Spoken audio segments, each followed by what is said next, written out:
one thing that I would like to also offer you as an assistance is if you want the Kitáb-I-Íqán based on paragraph matching of Farsi on one side and English on the other side, I highly suggest to go into the website called were bestowed upon us as the world of the matrix.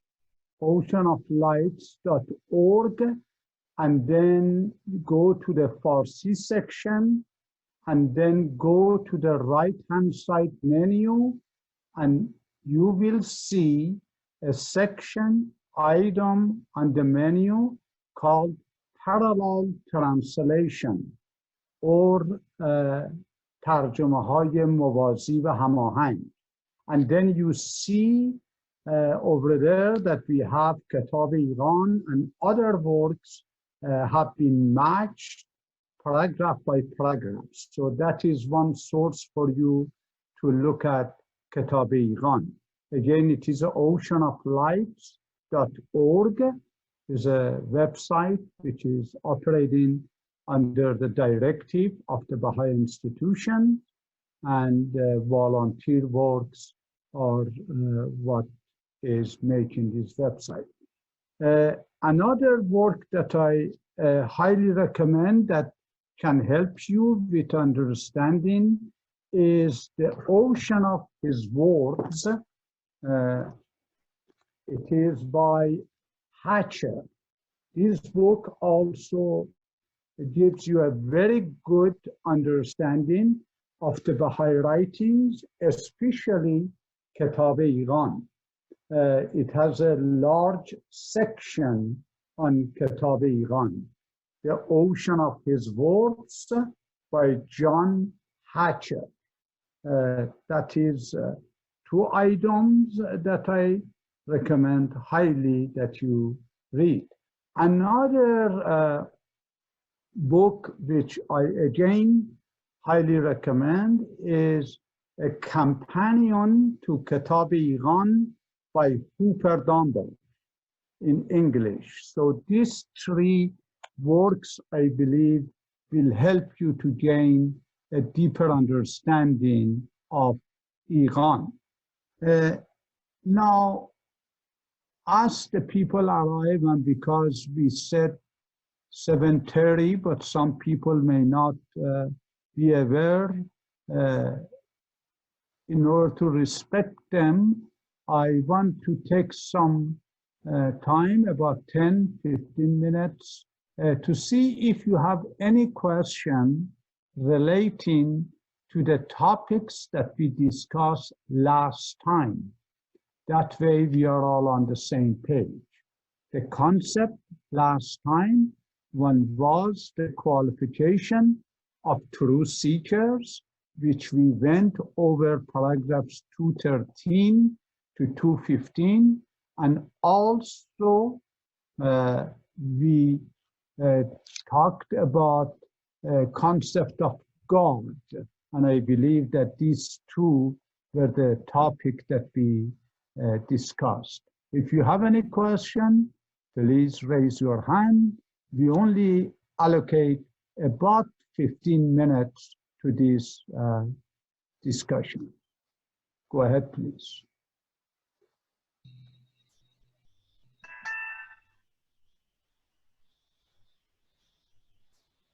Are there any questions?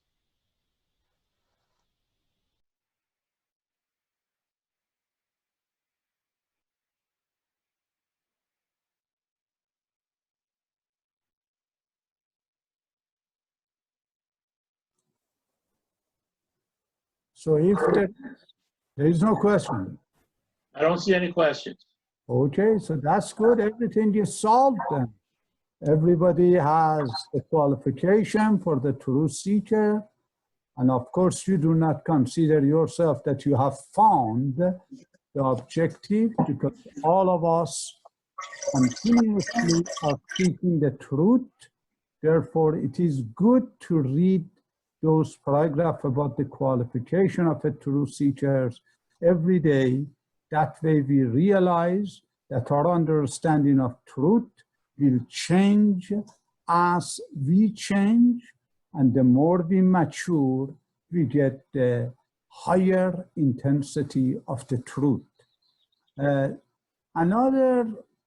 think one person asked me a question outside of the meeting about God and the relevance of belief in God.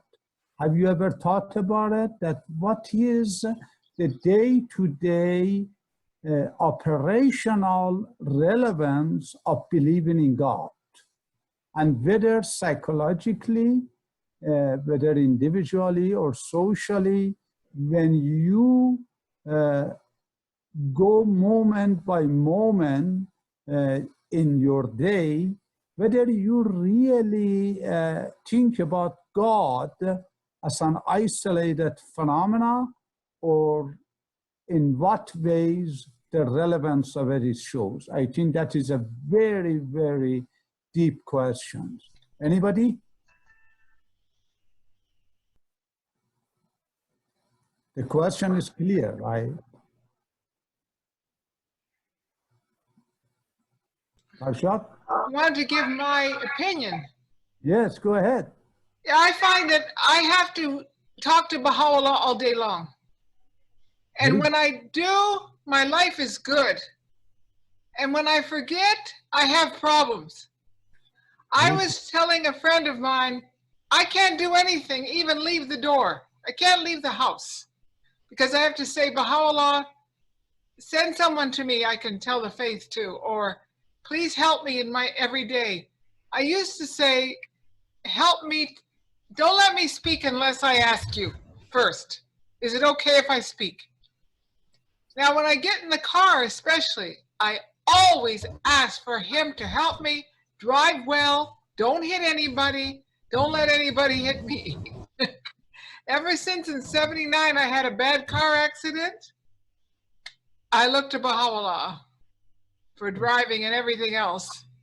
And I think it's every day. The only way I could live is every day, every minute in prayer. Very good, very good. And if you say, Baha'u'lláh, help me, I think it's a prayer. Very good. Thank you. I know that there are some non-Baha'is are on the team that we have. Let's see. Hussein John, how do you see that? The relevance of God on a day-to-day, moment by moment of our lives. Hussein John, welcome. No? Very good. But do you understand the question? I think the question had to do whether there is mindfulness about this word when we say God, moment to moment, what type of relevance does it have? One of the answers that I have found in the Baha'i writings is that any moment of our life, when we are mindful of the fact that the universe is connected and we are just a tiny element in the universe, and simply God is defined to be an archetype that reminds us of that holistic view. In a sense, God has a personal meaning for everyone. And moment by moment, when we question our motives, when we question our action, when we look at the end result of every act, thought, feelings that we have, then we say to ourselves, is this godly or ungodly? And by godly means whether it is beneficial to the whole humankind, nay, to the whole universe. Do you see how do I use that? That actually God has a relevance. God is not there only to solve problem, because when we think godly, when we feel godly, when we act godly, there will not be any problems. Rather, if there is difficulty, that difficulty provides opportunity for growth. So we see the concept of God in every moment, whether it is difficulty or it is blissful moment. Dr. Riazati, Yes. this is Hushain. Yes, welcome. Okay, my phone was muted, so I wasn't able to answer your question. Yes. I was going to say that you are exactly right, but unfortunately for me, myself, since I'm not in that level to, you know, have God all the time in my mind or, you know, looking upon me for doing whatever I do, this usually happens when I have problem. I mean, when everything's going smoothly, I'm honest with you, I don't think about God that much. But as soon as, you know, something goes wrong, you know, and I feel myself helpless, then I pray to God that help me. This is, you know, is I'm trying to say that Yes. unfortunately I haven't been in that level to have God in every aspect of my life. It Yeah. usually. In fact, Hushain, you answered it very well, and I think you are in a very deep level. Please pay attention to what you just stated. When I am good, when I do things good, when I am comfortable, when I feel satisfied inwardly and outwardly, I never think of God. But when I am in trouble, I say, oh, please help me out, God. Now, please pay attention. When you do good, you're already godly. So you are with God.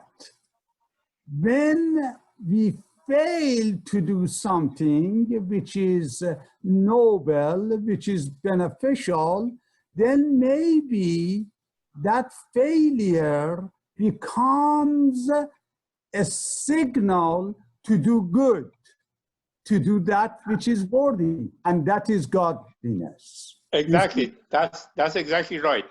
Okay, I'm gonna mute myself so I don't talk too much. Okay, that was very good. So in fact, then, when you are in difficulty, when you call God, simply you say that what I do or I did something which did not comply with the nobility of myself and the unity of others. Oh, source of all moving things, help me to become mindful of that which is holy, holistic, and meaningful. Do you see how did I make the God to become a personal God? At the same time, when you say ungodly, therefore, when Bahá'u'lláh especially talks about avoid ungodly. And then when you ask him what is ungodly, he says that which is not godly. And then when you ask him what is godly, he says godly is that which brings good to everything that exists. This is why Baha'u'lláh, in a tablet, which you can find, it is revealed in Akka, it is in tablets of Baha'u'lláh after the Kitáb-I-IQAN, by the name of the source of all good, Asl Kull Khair. He considers God to be the source of all good. So ungodly means when I do not do, think, feel that is not good. Make sense? Very good. Any other question before we start the session?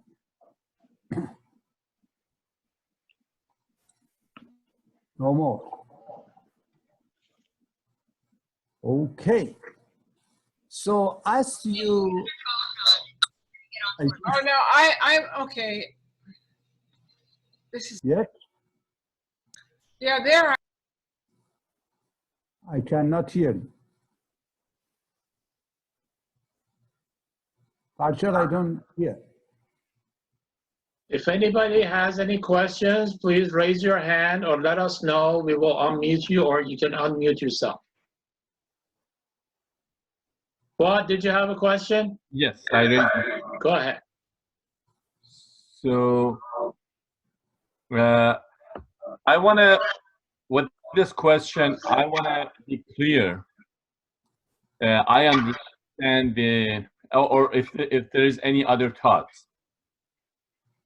So as Abdul Baha described this creation in here with the, I believe, 4, 5, or 6 souls, like a mineral, vegetable, and then it comes to the sense of animal, and then the human. So, and I personally, I believe there is one above the human, which is the considered the manifestation of God. And all these things is it's like it's all connected together. For instance, I want to make it short, my question. When we look at for the human soul or humanities, we see the other, it's included in the humanity. It's in the humanity, which is the mineral, vegetable, and all those things. But there is a power which is the mind or soul or human soul, and you can see from that phenomenon it comes out. So I believe there is another which is including all those before, like from the vegetable, animal, human, and then extra, which is has the power of the manifestation and connected to the God. So, and then I believe that's when they born in here, when they get born in here, they have that power because of that thing. So I want to be clear. Is there anything wrong with that, or what is the other thoughts? In fact, this is a topic of tonight, which I invited you to read paragraph 102 to 109, which basically Baha'u'lláh talks about concept of manifestations. That is to say, because God is unknowable, therefore, how do we really appreciate its existence? And Baha'u'lláh starts with the fact that every created being is the manifestation of the attributes of that unknowable essence. So he starts with the fact that every tiny element, zareh, every infinitesimal element reflects one of the attributes of God, whether it is mineral, whether it is vegetable, whether it is animal. And then he comes to human, and then he says the human happens to be the dawning place of all the attributes of God, higher than mineral, vegetable, and animal. And then among these human beings, there is one reality that he calls it the most perfect man, that we call it manifestation of God with capital M, that he is the dawning place of all the attributes of God in a finest level that is possible. Make sense? So if you can see, in fact, in paragraph 105 through 109, he starts talking about, for instance, 107. He says, whatever exists in heavens and earth are nothing but the manifestation of the attributes and the names of God. He goes further. He says, in every element, zareh, you can see the sign of the effulgent glory of that reality. That he says that you can say that without such a manifestation, you cannot accept or assign any existence to any being. Please pay attention. This is a very important point that Baha'u'lláh makes in paragraph 107, that he says, in fact, the reason that anything exists is because that being is the dawning place of the manifestation of one of the attributes of God. Make sense? And therefore, the way that he wants to conclude is very important. He says, therefore, we may not realize, but in every element, there may be oceans, nay, the sons of attributes that exist, but no one can unravel it.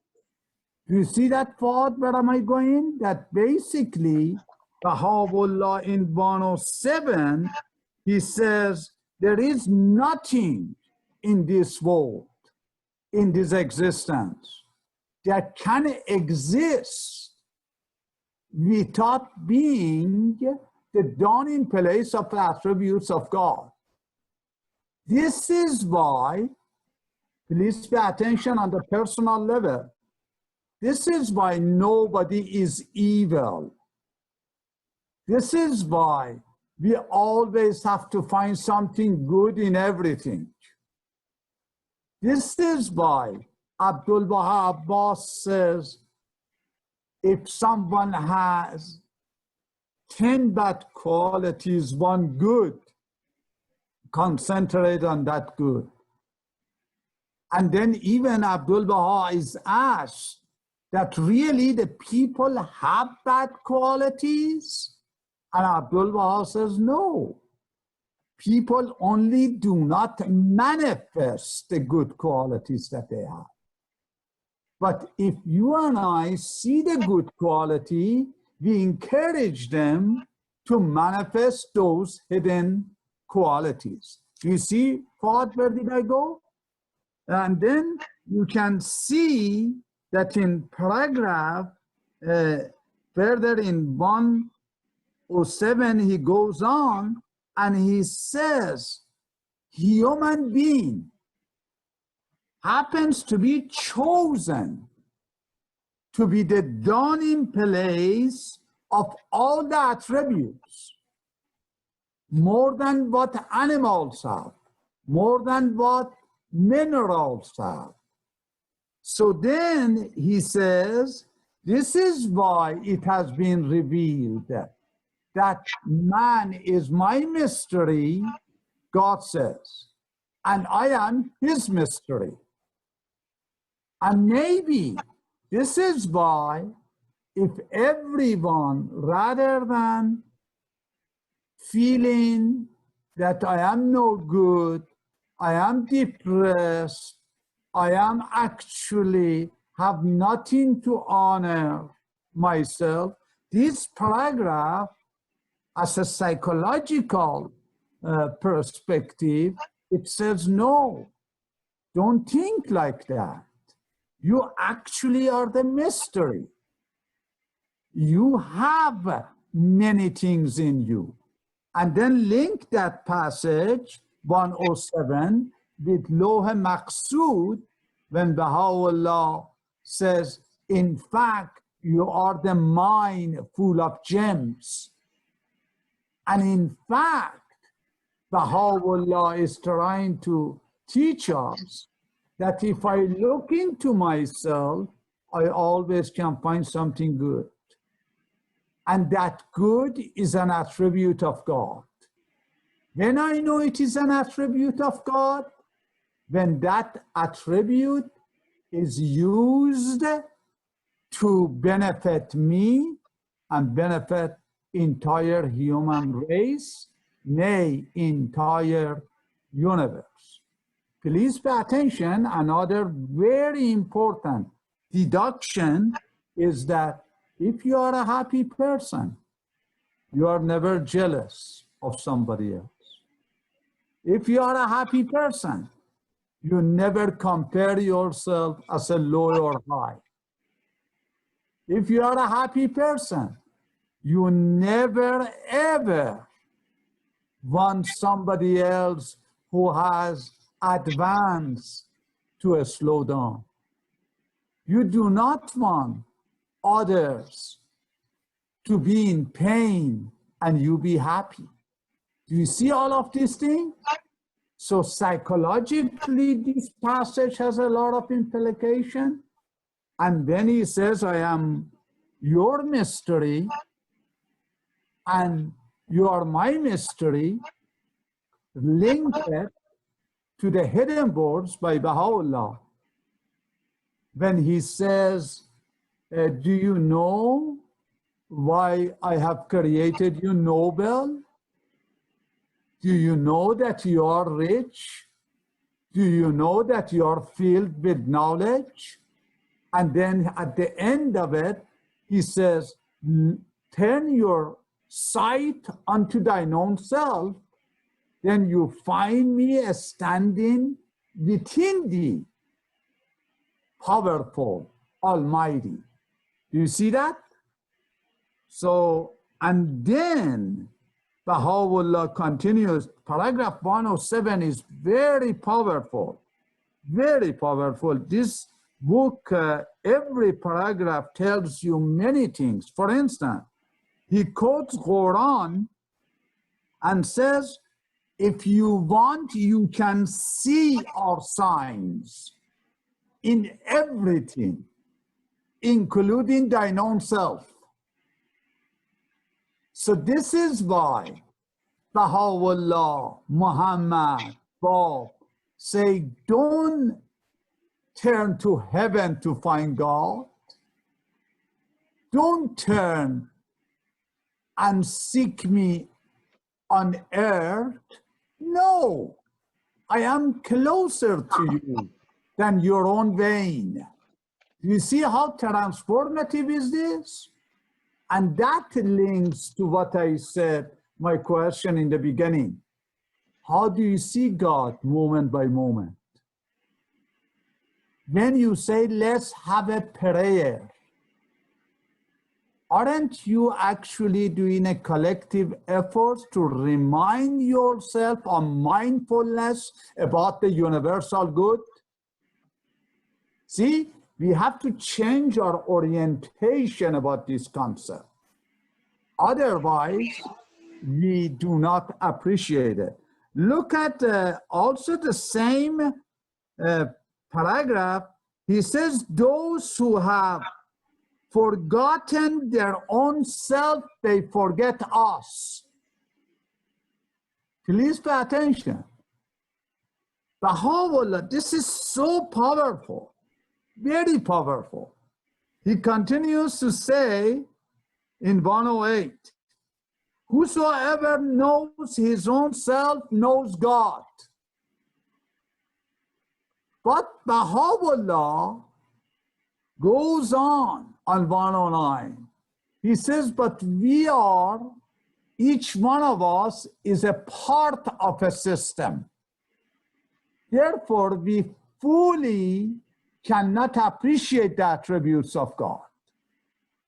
In fact, when we miss a chance that means that we are subject to failure to see the attributes of God. You see that? This is very powerful. See how I rephrase it?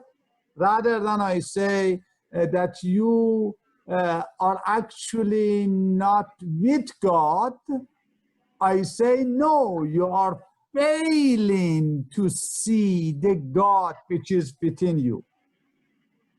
And then Baha'u'lláh says, for that very reason, there is a reality which is beyond form of an individuality which we refer to as a manifestation of God.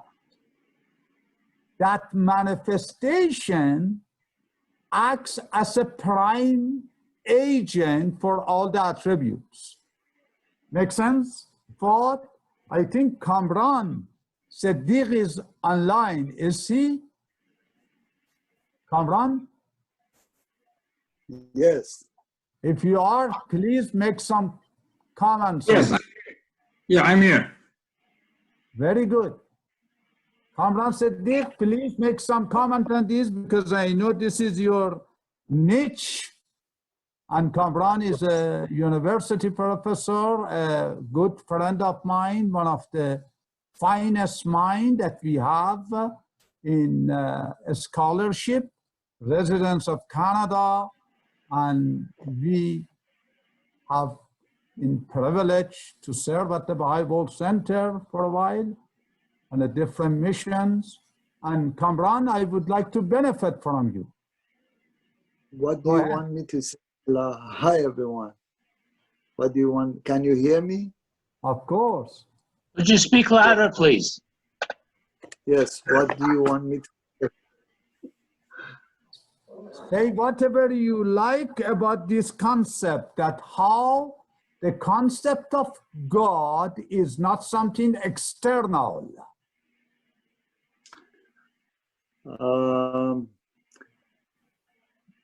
So actually, we had a deepening about this 2 nights ago. Last night, actually. So the way I myself understand this or approach it is that, you know, it's very late in Canada, and I was, anyway, so let me, I think we have to think about this through layers of representation. And what I mean by that is that everything in the universe, as you have said, is a reflection of the light of God.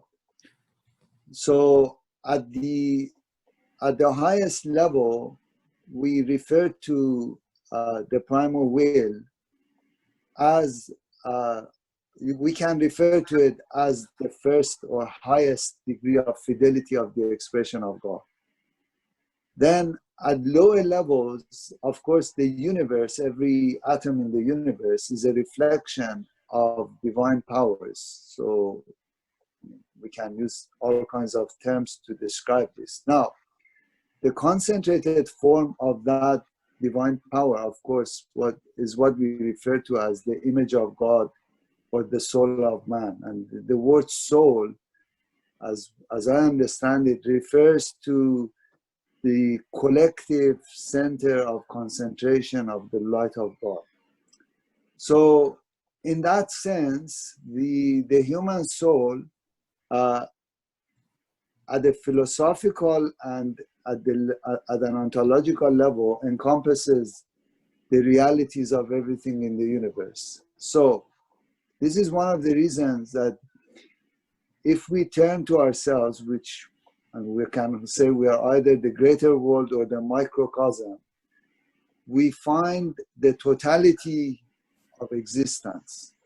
And so in a sense, we can say that we can find God within us. Yes.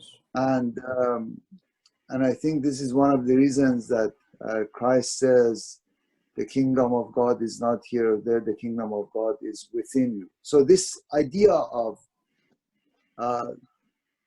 the universe or God within, I think is what you are trying to also refer to. So, in a sense, the way I understand it, one of the reasons that throughout history the concept of God has become a bit difficult to deal with is that you can,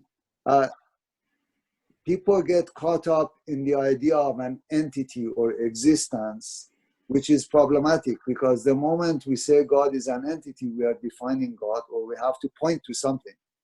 And I think even the word God is for our own limited understandings. So the only access we have to any understanding of this is through, as you said again, through science. But we have to have these signs within us to be able to detect them.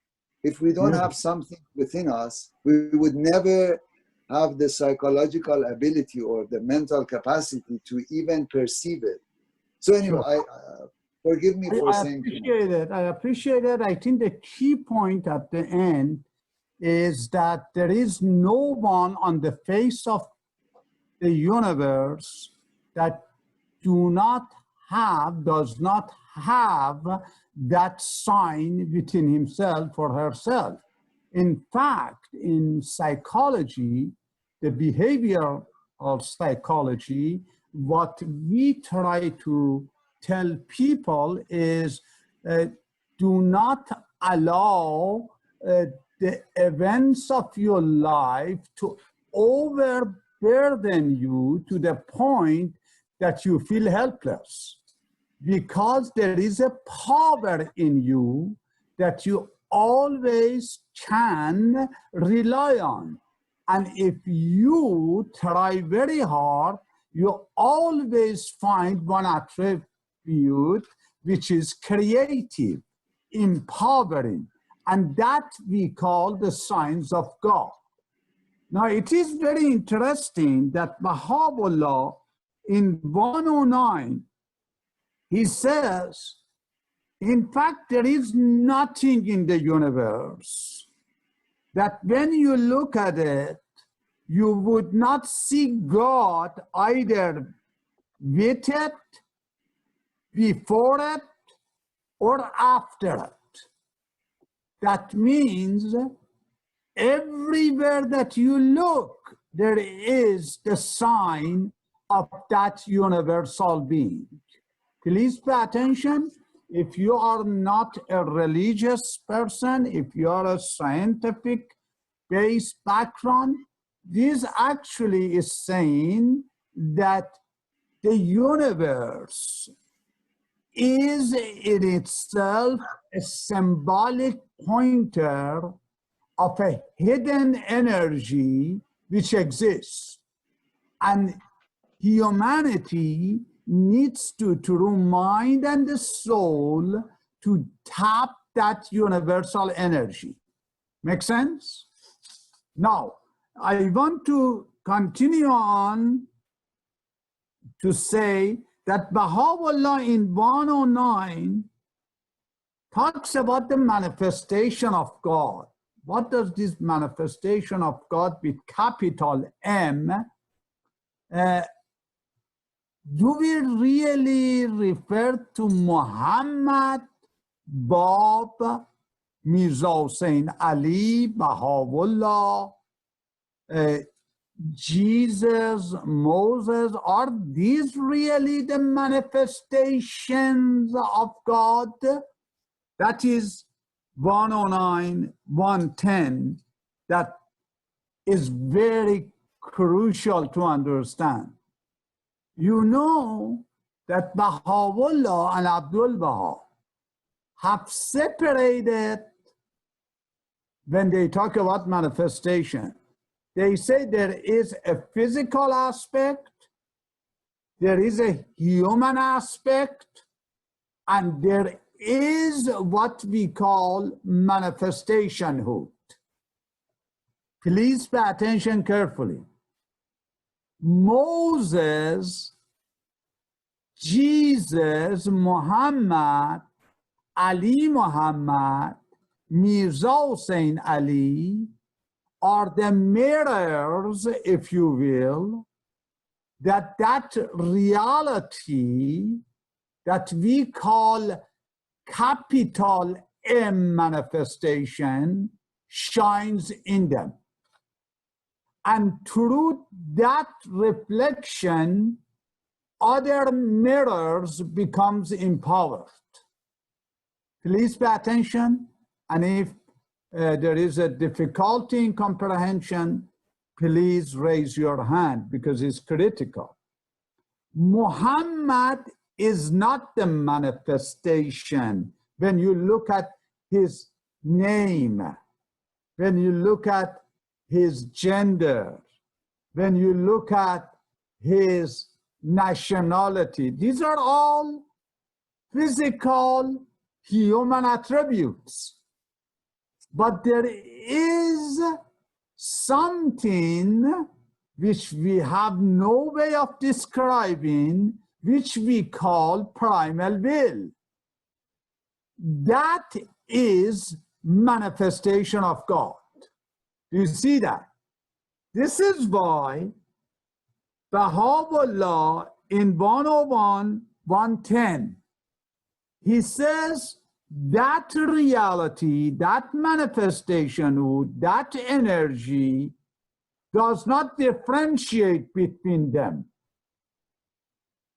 The same reality that manifests in Moses is the same reality that manifests in Mirza Hussain Ali. He even talks in 110 that if you see some attributes do not manifest in one of these temples, that doesn't mean they don't have it. That only means that the time and the capacity of humanity would not allow them to manifest those potentials. This is critically important. And this is why he, in 110, he says these are all the same. The only difference is the intensity of light.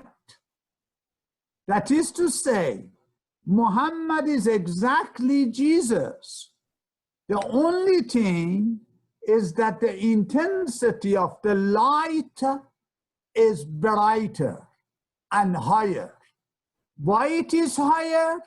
Because maturity of human being is greater. This is critically important. Why it is important? First, because we do not make any distinction between any of the manifestations of God. You have read this. It is in Gleanings. It is in Madinat al-Tawheed, the city of divine unity. Whosoever makes a slightest distinction between any of the manifestations of God, he has violated divine unity.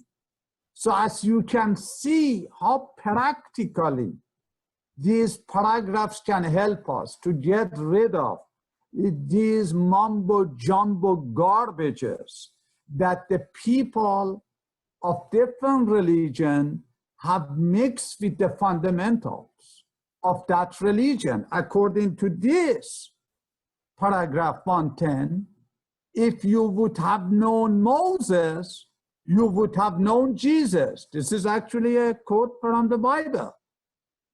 But you know, I know, that passage doesn't mean if you would have known Moses, that Jewish man who appeared over 1,000 years ago.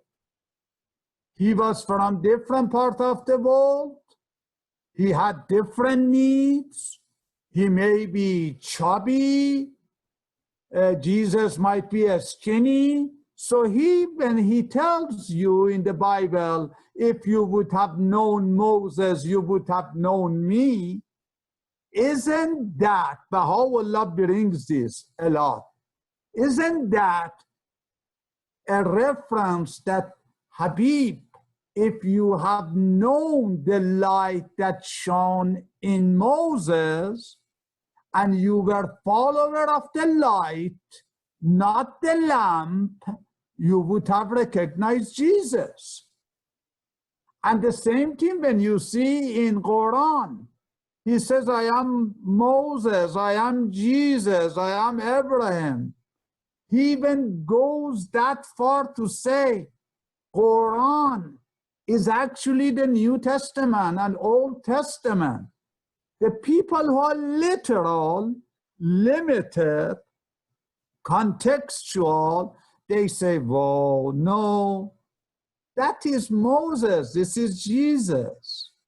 But according to Abdul Baha, in some answered question, he says only the people who are limited and foolish, they think like that. He says the people who follow the lamp, they get into trouble.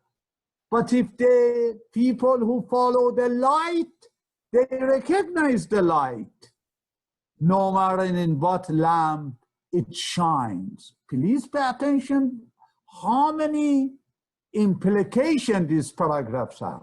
So one thing that becomes obvious, if you disrespect any of the manifestations of the past, you have disrespect them all.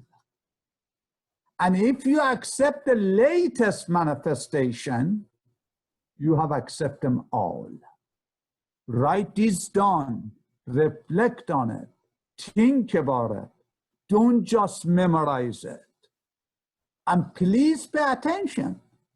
We are talking again about the capital M manifestation. Now from this capital M manifestation, there are so many little M's appear.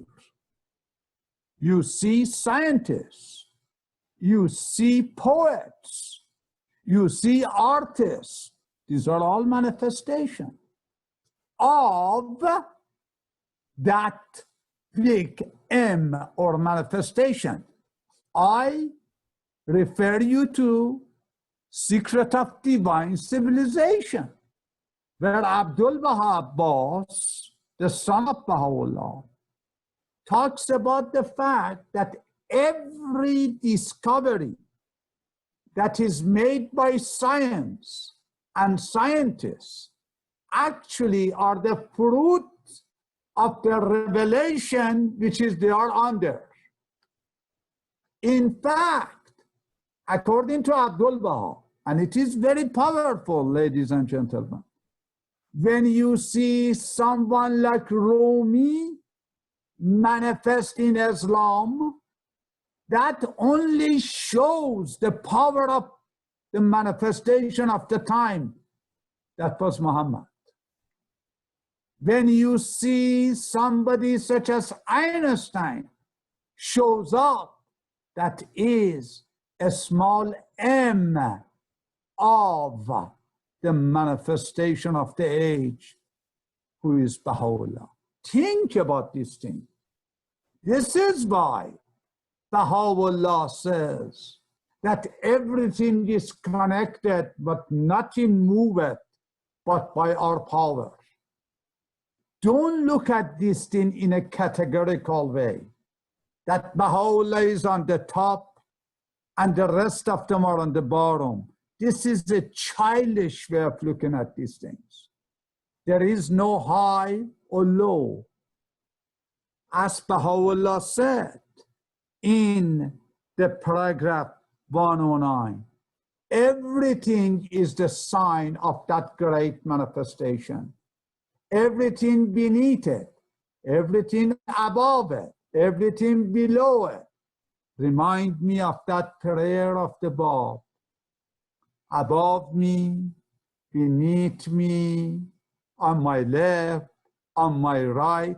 See, when you read this prayer, ask question, then you see that these manifestations actually want us to become manifestation.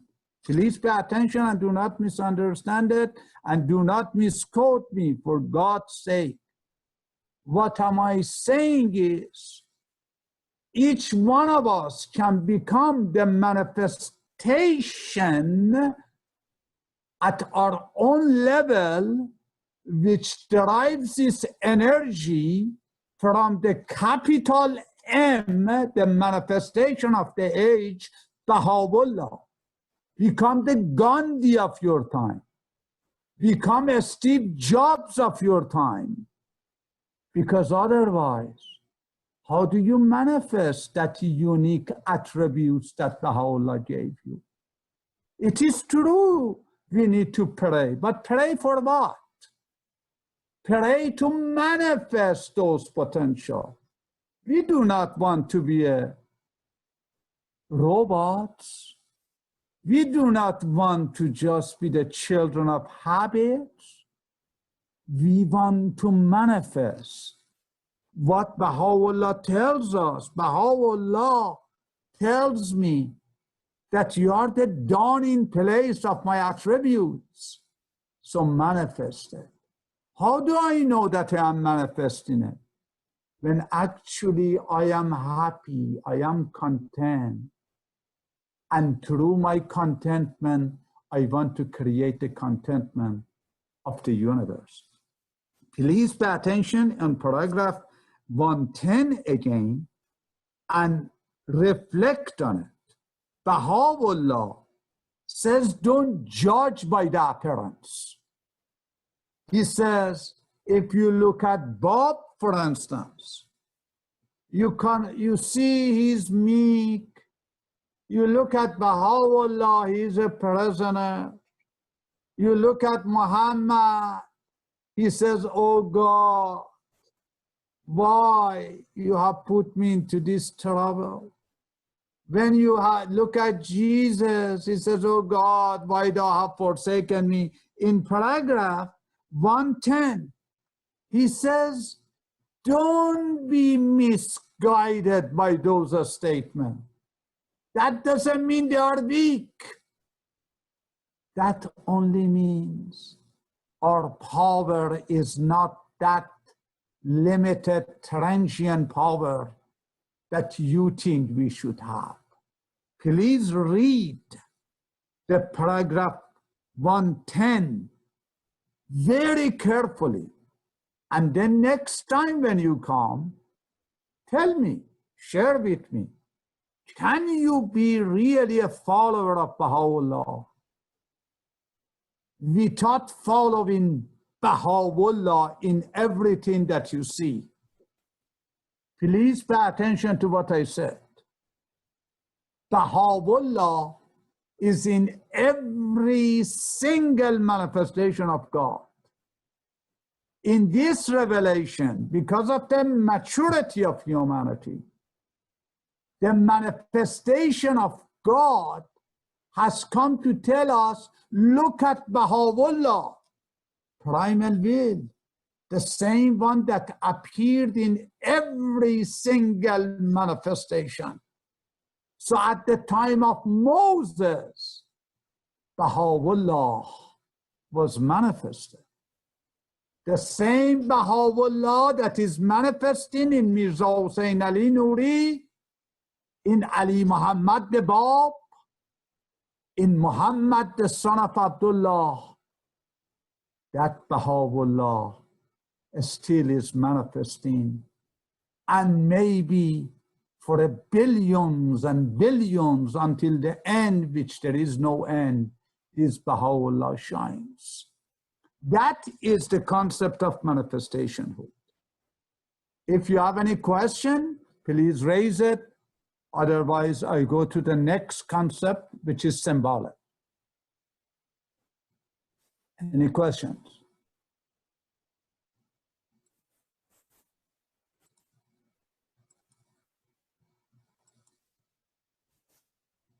No question? That means either I'm really confusing or... Mr. Riazati, Yes. I went to this site that you mentioned, Ocean of Light, and I went to person section, but there's no place that it says parallel, parallel. چی بهش میگن؟ What do you call it? I have to say in English, but parallel translation. How about what we do is, at the end, I will go over it and show you on the screen. How is that sound? Thank you. Okay? So remind me. Next question. So, Mr. Riazati, Jana. that reminds me, it just says, God says, I create you, humanity, as my own image. Beautiful. Okay. Beautiful. See that? I'm so happy Mr. Fuad mentioned that. Everybody else is with me or sleepy? No? حریب خانم نمیخوابی تو شما. So, God made man in his image. From listening to the last session and listening to this session so far, you are not considering God to have an image, right? Because then the people in the 21st century, they say, well, no, you made a mistake, they say. God didn't make man in his image. In fact, you got it all wrong. Man made God in his own image.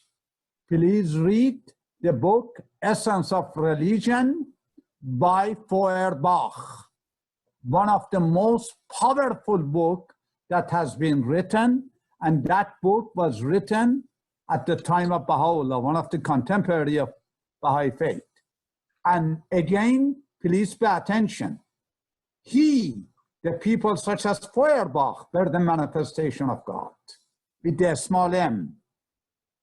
Nietzsche, when he said God is dead, and thus said Zoroaster and gay science, he was the manifestation of God with a small m. Why?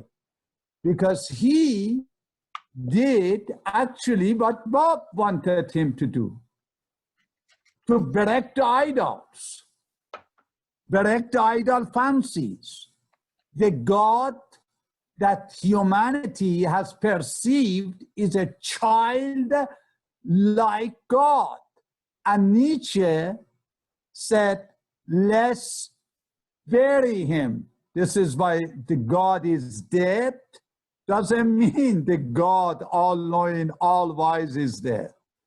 That means that God that you and I have fathomed is not worthy of our station. This is why I highly recommend, if you are youth, to read Nietzsche, to read Feuerbach. Then you appreciate Bob. Because in my humble opinion and my experience, the reason that our youths, especially those in the field of philosophy, do not accept this routine definition of religious doctrine, because we still present them in the old days.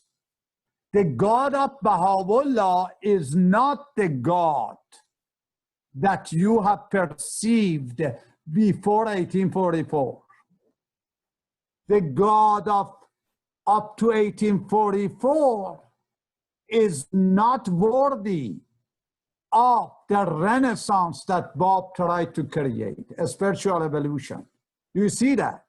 This is why that small m becomes very important. Now, when you say God made man in his image, simply means what Baha'u'lláh said in 107 through 110, that everything is a dawning place of the attributes of God. But God is unknowable. God cannot be defined, as Kamran Siddiq said beautifully. You cannot point at him. You cannot say, raise your hand. You say, oh God, help me. He doesn't have a house. Because if, by the way, coronavirus, in fact, closed his house and his business. So it started some reflection. See, you could not go to Mecca or Haifa, but still believe in God. Because the real meaning of Kaaba is neither Mecca or Haifa, is not neither Jerusalem. No, those are only places for me to reflect that the real God is everywhere and nowhere. Do you see that thought, John? That actually, that was one of the primary fundamental problem that the Jews and Christians didn't understand. That we are the image of God. When you ask Bahá'u'lláh and the Bab and Muhammad, he says, Habib, the foolish, if you are the image of God, God doesn't take revenge. So you don't take revenge. If you are the image of God, you see nothing but good. You are not jealous. You are not remorseful when you see somebody else exceeds. You always appreciate what you have because you have a God-like reality. Do you see that? The same thing, on the same token, is the concept of Son of God, which most of the people have misunderstood. God that has a son ceases to be God. That was what Nietzsche, again, Nietzsche is not a good friend of many of these religious people. This is why some people, I know of many of religious people, including Baha'is, that when their youth reads Nietzsche, he says, oh God, I put him in the prayer list. No, put him on the prayer list, that's good. But also put yourself in Nietzsche's list to go and read his book, and by God you realize that your son has not lost his mind. Rather, he is telling us that if you believe in God that has a son, you actually do not believe in God. But what does Son of God mean? That is my next topic when it comes to symbols and secret. Any other question? I have one question this time, Brad. Tamrat, great, go. As we discussed, the different manifestations of God, capital M, yes, they have no distinction within each other. yes. However, if you touch upon the point that Bahá'u'lláh is the supreme manifestations. Good. So this distinction, is this something we need to explore? Okay, this is very good question. What does supreme manifestation mean? That is what you have to explore. Very important point. This is why. Does it mean that Moses, Jesus, Muhammad, Bob, they were not supreme manifestation? They were maybe manifestation with a little bit of a lower degree, maybe 5 grade, 6 grade, and then Bahá'u'lláh 9 grade. We have to pay attention to these things. The answer has to be sought from the Baha'i writings themselves. What I highly recommend is the dispensation of Baha'u'lláh by Shoghi Effendi. Read the section on Baha'u'lláh. Shoghi Effendi precisely, he says, although Baha'u'llah's revelation has a higher intensity of the light, which is very obvious. Why it is very obvious? If you are a non-Baha'i on this list, why? Because when you are 18, your maturity is higher than 12. That is very natural. But he says, although because of the maturity of humanity, because of the requirement of the age, his light shines higher. But, please pay attention, Tamrat, very important. Nonetheless, Baha'u'lláh is one of those manifestations that appear throughout the ages. It is the message of Baha'u'lláh that is supreme. That message of unity of humankind, which is all-encompassing. We should not confuse the fact that every manifestation, capital M, at his own time is a supreme manifestation. Bob was a supreme manifestation compared to everything that came before him. Compared to the one who came after him, he was just a forerunner. Now, Tamra, take this statement of the Bab and please reflect on it. It comes from a work called Seven Proofs. You can see the translation in selection from writings of Abdul Baha, translated by the Bahá'í World Center. He says, please pay attention. He says, all the manifestations that have appeared from Adam, who's supposed to be the first manifestation, but that is symbolic, because Adam is a title of manifestation. There is no such a thing as the first manifestation. He says all the manifestation from Adam until Muhammad, they came because of Muhammad. All the manifestation and Muhammad, they came because of the promised one, Qa'im, who is me. And then he says, all the manifestation and Muhammad and promised Qa'im, they come because of the one whom God shall make manifest. Oh, Tamrat, you like it. Because then the one whom God shall make manifest is the supreme power. But Bob doesn't let you to stand on that ground. He says all the manifestation and the one whom God shall make manifest is going to be the introduction to the one whom God shall make manifest after the one whom God shall make manifest. And then he creates an archetype and a formula. And all the manifestation that shall come after the one whom God shall make manifest, after the one whom God shall make manifest, after, and then he says, until the end, which there is no end to it.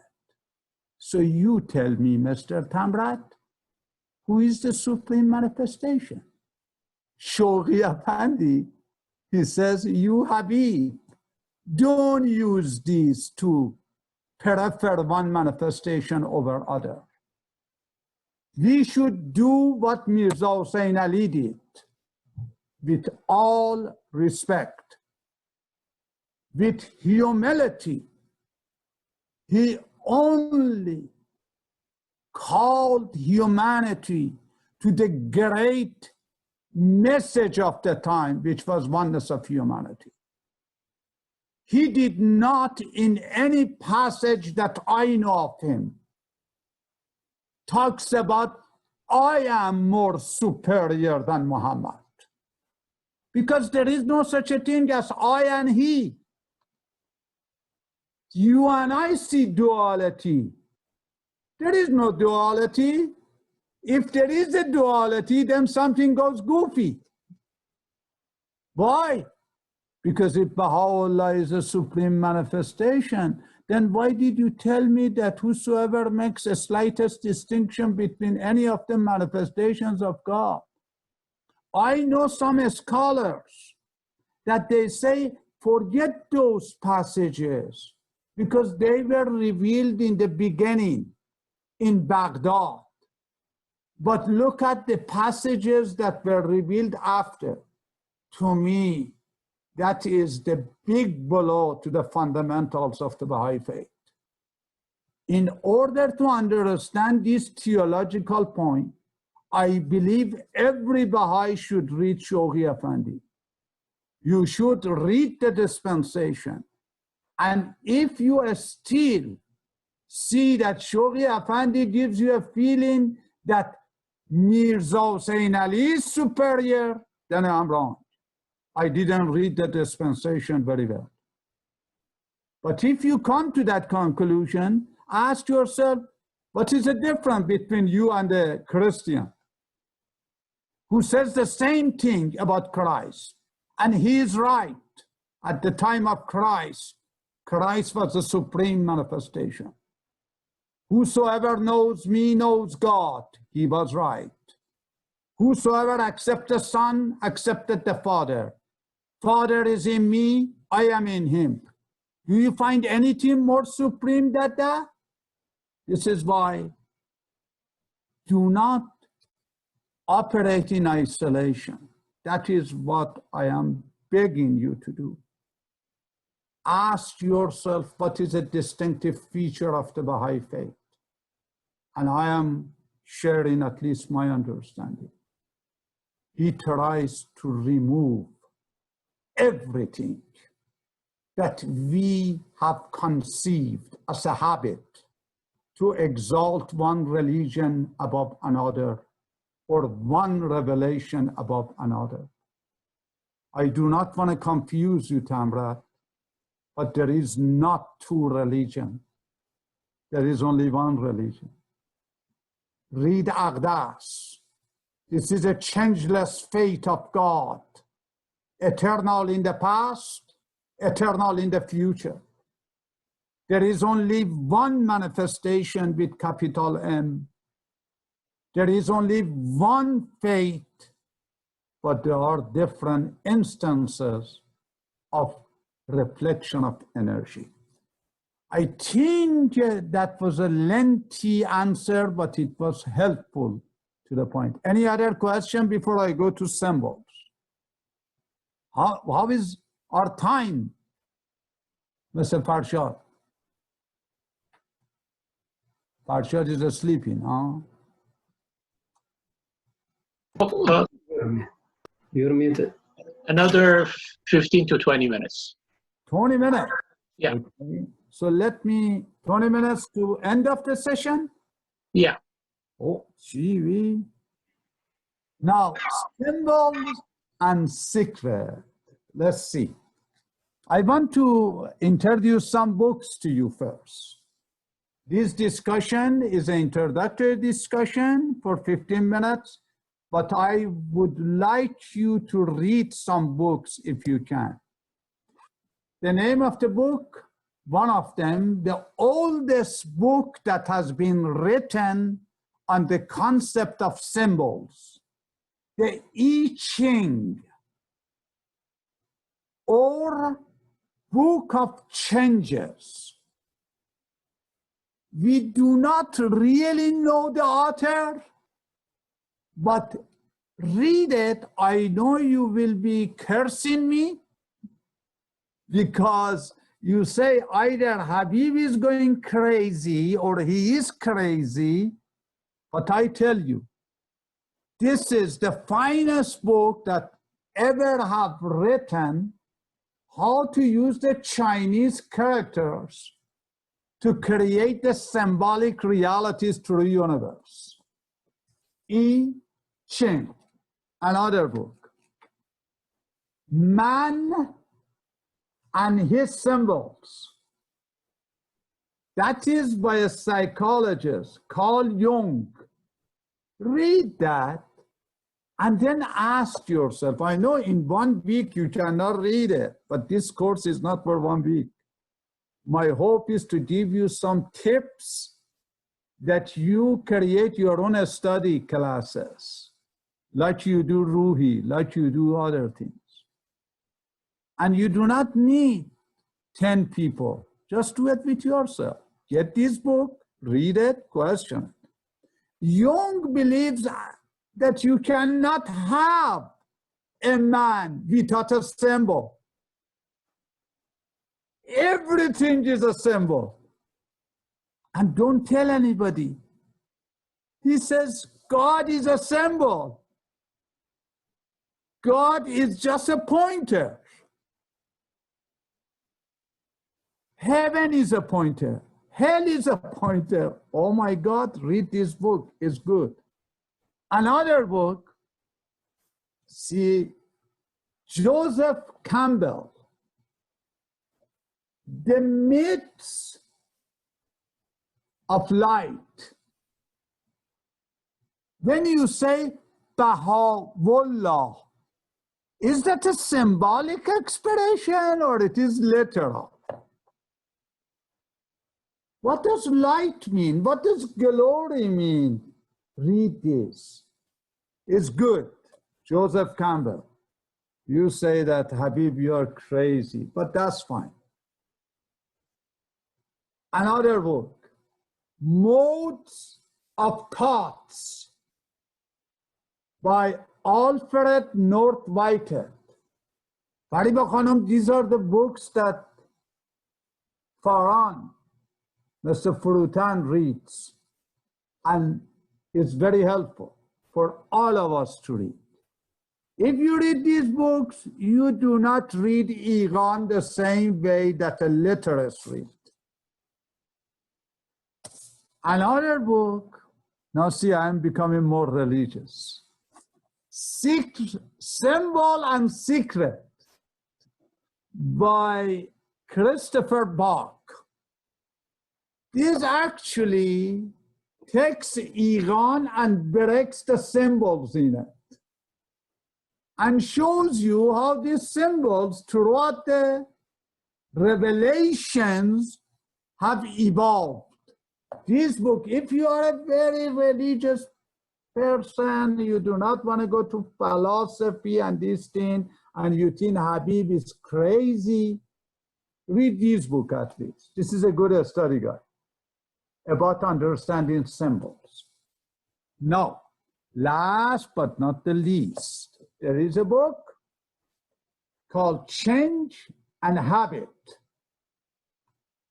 How symbols that you interpret continuously generates habit. Can you change the meaning of those symbols? Supreme manifestation. Do you as a Baha'i understand the word supreme the same way that a Christian fellow or a Jewish understands it? If you understand it the same way, you are actually the child of habit. This one is by Arnold Toynbee. The subtitle is The Challenge of Our Time. The people get used to habit of interpretation. They become so acquainted, becomes a part of them, that they have a hard time to change. Now, let me, I do not want to confuse you. So far, I just gave you some introduction, but let me give you one symbol and then see what does it mean. Jesus shall come on the cloud. Is that a good statement that I read? How many of you are a true Christian? Raise your hand. It says what it means what it says, right? Is that a good statement to make? It says what it means what it says. Really? It means what it says, or what it says is a symbol? When do you take something literal? When do you assign meaning to it?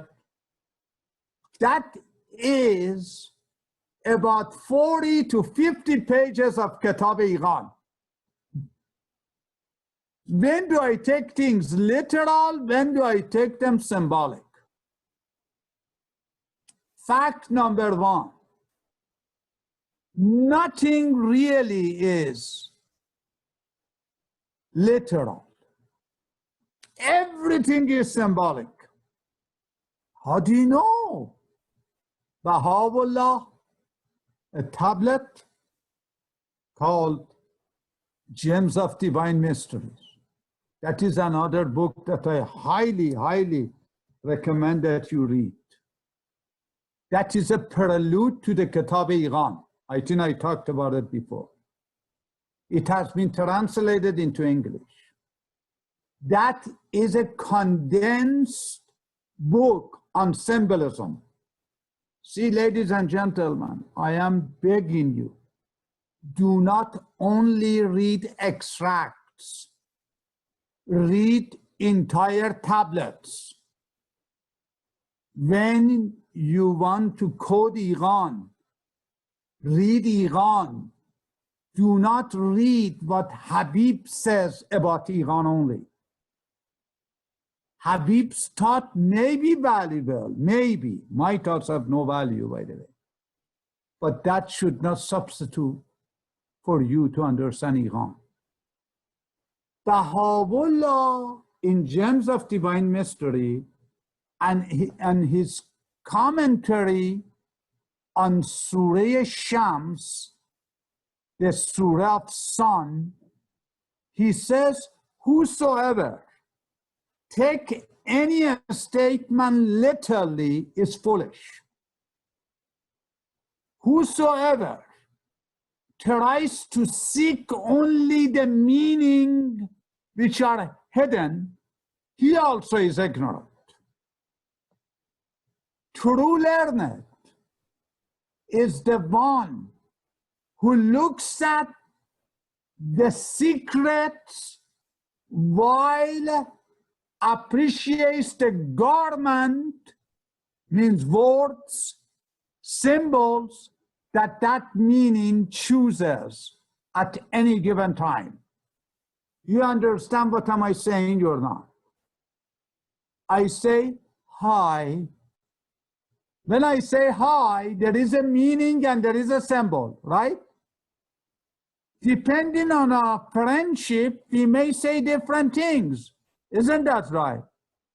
For John, I know his middle name is John, but when I say Fuad, John means, oh my dear Fuad. Okay? So feeling has been embedded in the symbol John, right? Now, if I say, who should I give an example that they don't get mad at me? Say Fariba, who is on the list. I don't say the last name because I don't want anybody to get mad. I say Fariba June. He said, what did you say?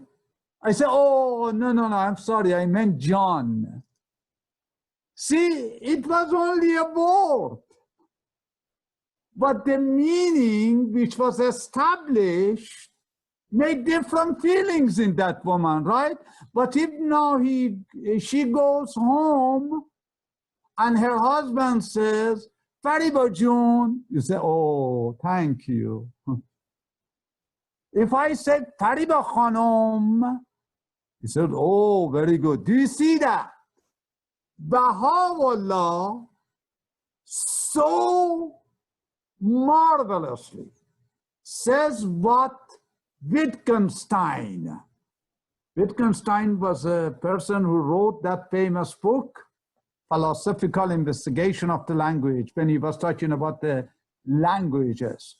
He says it is the meaning and the symbol that they have to be correlating to each other. He says the reason that the people become confused is because they assign different symbols to a different meaning. And this is why misunderstanding comes. Now, let me give one example. Jesus shall come on the cloud. What does cloud mean? I know I have about 10-15 minutes, but please pay attention. Paragraph 79 to 82. Please read it for the next time. See, Arshad, I'm giving the homeworks also. Paragraph 79 to 82. Baha'u'lláh describes, for instance, this symbol of cloud and its meaning. He naturally doesn't look at cloud like you and I perceive cloud. But he says, nonetheless, it is related. He says, what does cloud do anyway? I'm summarizing these few paragraphs, but you need to read it to get it. Read the paragraphs, I beg of you. What does cloud do? Oh, it's cloudy. I cannot see the sun. Oh, turn on the light. It became very foggy. No. Baha'u'lláh says, therefore, cloud means something which intervenes between your perception of reality and the reality. Make sense? Please shake some head that I know I'm not talking to. Make sense? So that means when you say it's cloudy, that means I cannot see the sky. So Baha'u'lláh starts from literalism. He says, you say cloud means something that covers something. No. He says, please pay attention, paragraph 82. He says, when the manifestation comes, a new manifestation, they do certain things that the people do not expect. Please pay attention. And that becomes a cloud. Why?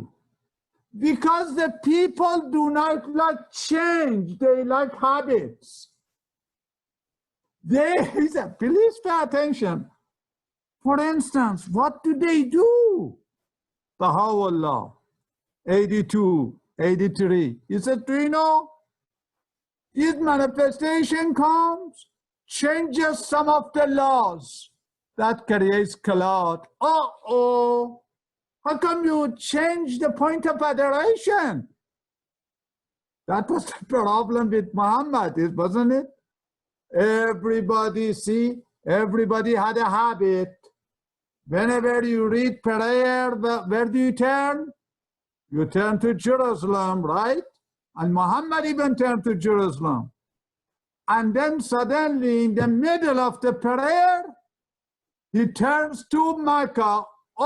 Oh, cloud started. Why?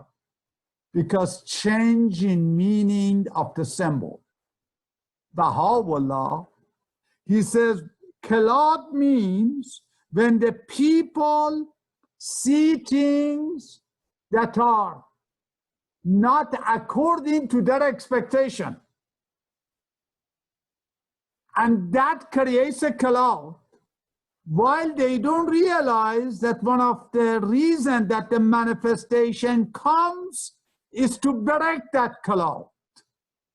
Make sense or not? I have to rush the time because time is not my favorite.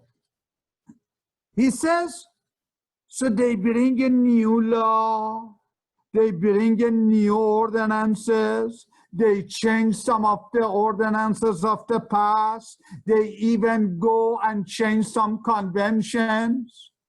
He said that creates cloud.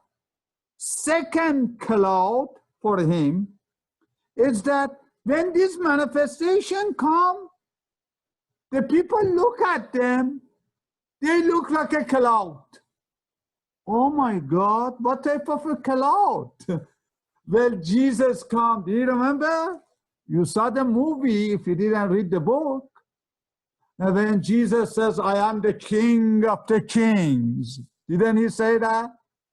And then the Roman soldier said, oh, if you are the king, so where is your crown? How about he made a crown of the wheat, do you remember? And he put it on the head of Christ. He said, no, maybe you look more similar to the kings. He was making a fun of him, right? If you are the king, if you are the son of God, why are you so weak? Baha'u'lláh says, when the people look at the appearance of the manifestation, that they eat, they drink, they experience weakness, they experience hunger, and they look at them, they see they are one of them, and then that becomes a cloud. Because they cannot see the sun which is behind them. I give an example and I shut my mouth. Who was the first one to believe in Baha'u'lláh? This is a history lesson 101. Who was it? Do not make it philosophical. Don't say, but it was Abdul Baha, it was this. No, no, no. Don't go into philosophy. It was a man called Agha Jan. Agha Jan was a man who was Agha Jan? History number 2. Question number 2. Very simple. These are, you have to be literal now. He was the secretary of Baha'u'lláh for 40 years. Yeah, really? What did he do? He wrote almost 75% of his tablets. Oh, that's very interesting. What else did he do? Do you know, even we have some tablets that he even speaks on behalf of Baha'u'lláh. Oh, wow. That is a great honor, don't you think, Farsha? Don't you like to be in the place of Agha Jan? Think, I'm trying to explain what cloud means. This man, for 40 years, was in the presence of Baha. Even his title was Hazirullah, ever ready for God.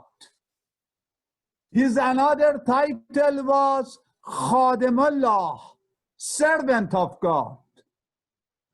My friend, to my knowledge, nobody had spent more time with Baha'u'lláh than Agha Jan. What happened to him suddenly? He flipped. Why he flipped? Oh my God, you and I get a letter from the Baha'i World Center, it comes from the secretariat. You make 10 pictures and put it through your house. You say, wow, see what an important letter I got. This guy was face to face with Baha'u'lláh, was walking with Baha'u'lláh, was in his presence. What happened? What went wrong? Did he recognize Baha'u'lláh? Because Baha'u'lláh, when Mirza Hussain Ali was young, Mirza Hussain Ali was middle-aged, Mirza Hussain Ali got old, but Baha'u'lláh was the same. Do you agree?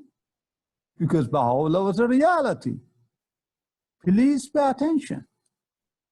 When he became close to Mirza Hussain Ali after some time, he actually saw he is like a man like anybody else. He eats, he sleeps, he gets a fever, he is bored, and he shall die.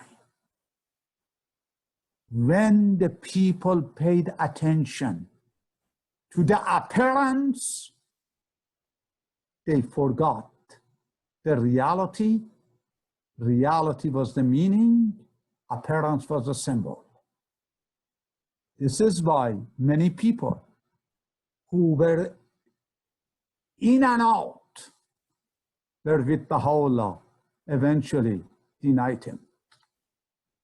Close people, Jamal Burujerdi, one of his chief disciples.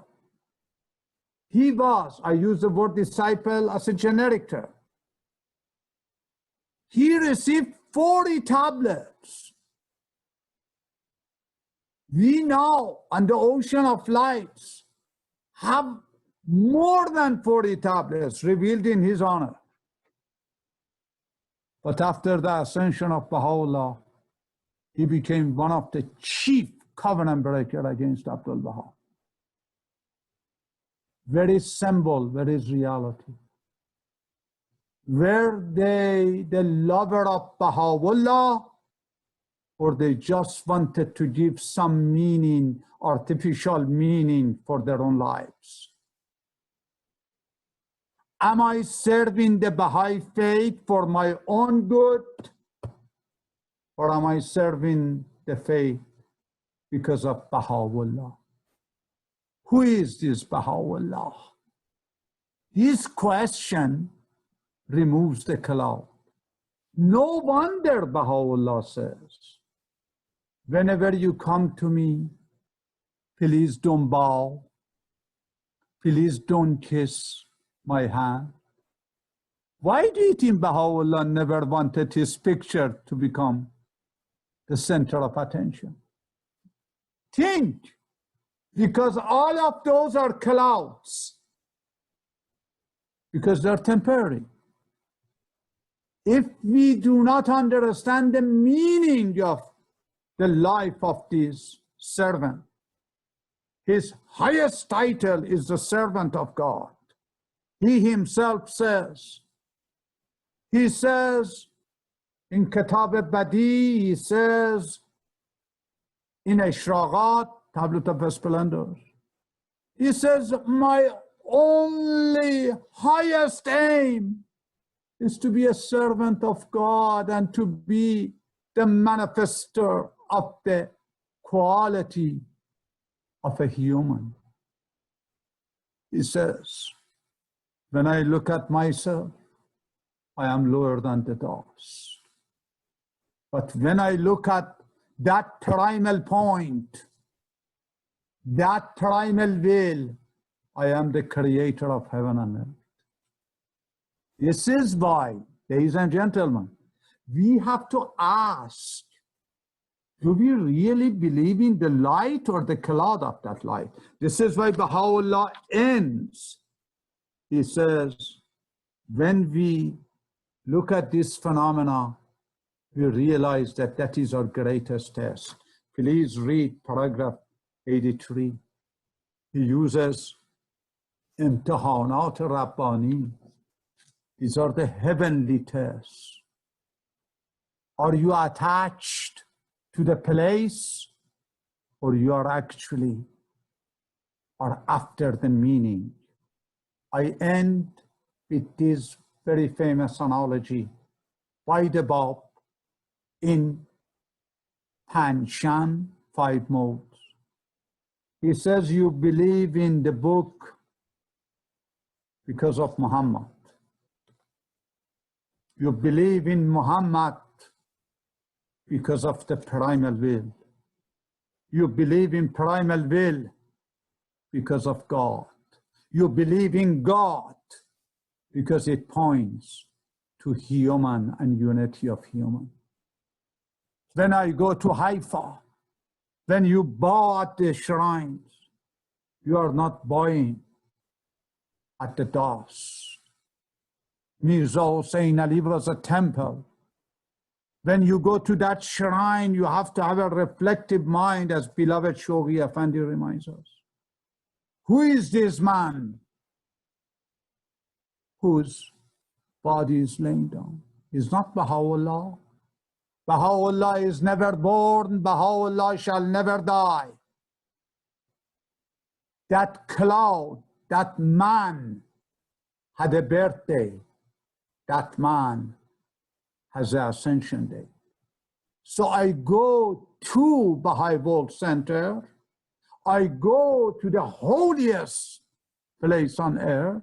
If you are a Bahá'í, if you are a Muslim, you go to Kaaba, Mecca.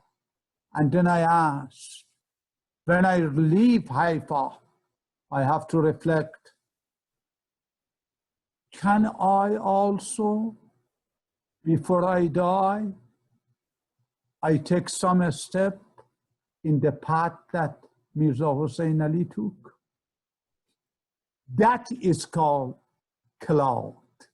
When you just busy yourself with appearance, classes, from this meeting to that meeting, from now this Zoom to that Zoom, and then you become Zoom yourself because you lose the meaning and everything becomes a cloud. Please forgive me for the lengthy explanation, but read 79 to 83, and then we continue with other symbols in Íqán.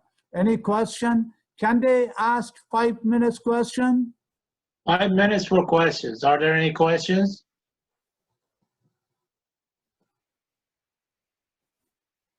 Okay. Rouhani Fard, unmute yourself.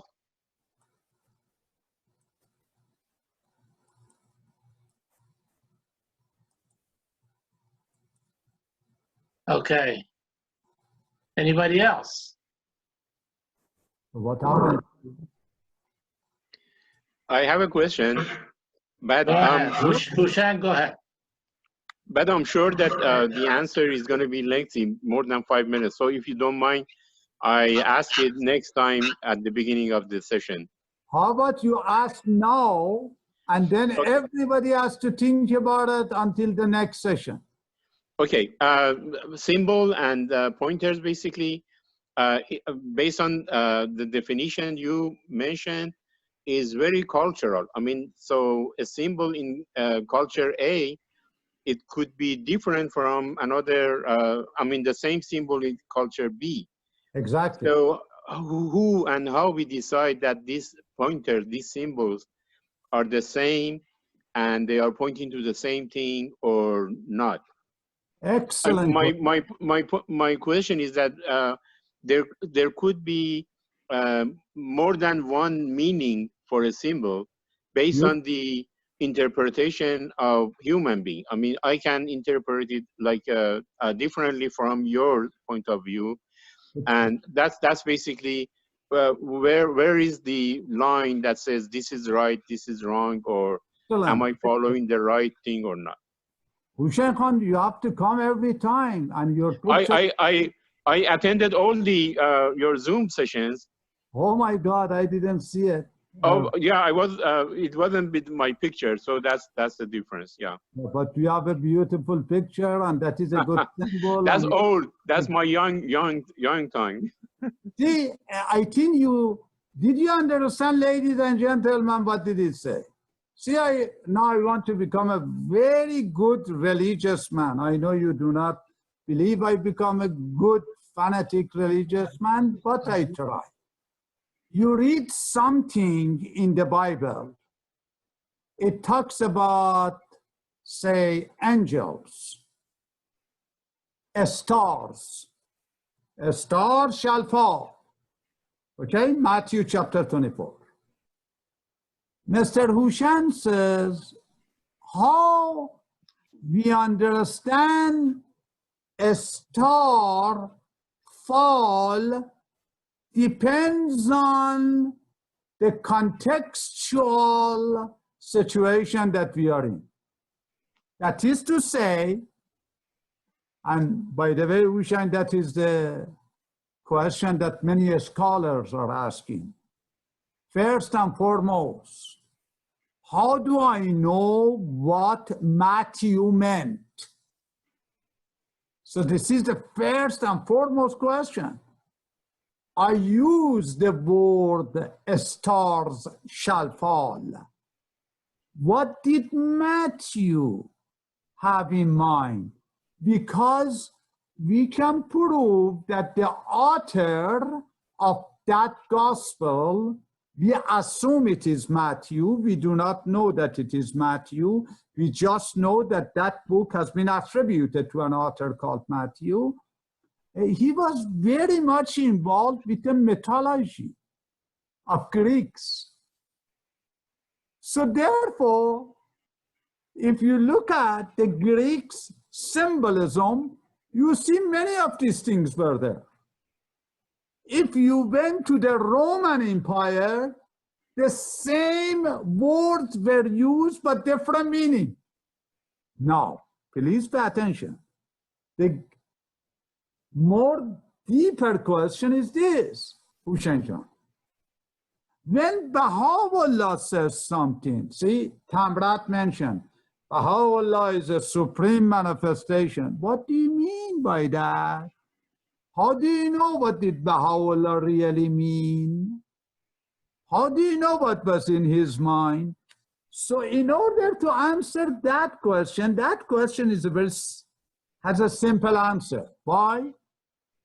Because I have to read all of Baha'u'llah's writing on that particular term, all Abdul Baha's interpretation, all of Shoghi Effendi's explanation, and I say, it seems to me Mirza Hussain Ali wanted to convey this on behalf of Baha'u'lláh. Do you see that, Hushain? What did I do? So I get close to what was in the mind of Baha'u'lláh, but I never know fully what was in the mind of Baha'u'lláh. No. But why should I accept that meaning? Baha'u'lláh answers that. And next time, we will dwell on that. That one of the most important, significant contribution of Baha'u'lláh and the Bab was to give universal meanings to the symbols which are created throughout the history. That doesn't mean Muhammad didn't. Rather, in answer to your question, you take a symbol, Baha'u'lláh says, I assign a meaning, that meaning creates harmonious relationship between all the elements of the universe. And that is the contribution of manifestation. If he doesn't have that power, Hushain, I think he is like many other guys. Next time, we will go over it, over this particular question. How do I know one symbol in different cultures have different meaning? Why choose your meaning and call it universal? Did I understand your question, Hushi?